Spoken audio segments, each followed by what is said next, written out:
आज परमेश्वर की वाणी में है, जिस बात की आपको जरूरत है वह पवित्र आत्मा का प्रकाशन है।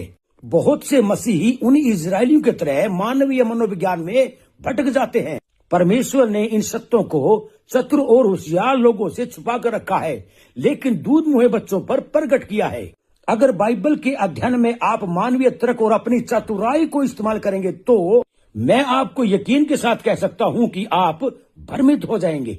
यही वजह थी कि यीशु ने अपने शिष्यों के रूप में गमलीएल जैसे विद्वान और उसके शिष्यों को नहीं बल्कि मछुआरों को चुना था।